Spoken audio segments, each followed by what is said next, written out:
will expire. Vancouver hangs on for the 2-1 win.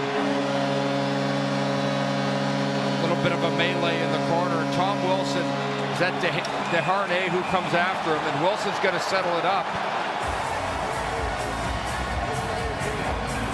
Calmer heads prevail.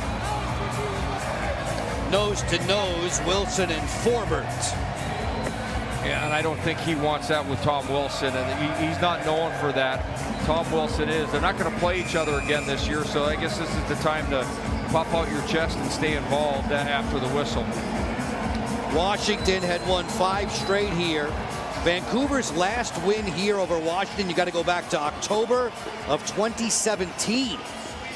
They get the job done tonight, eking out a 2-1 decision.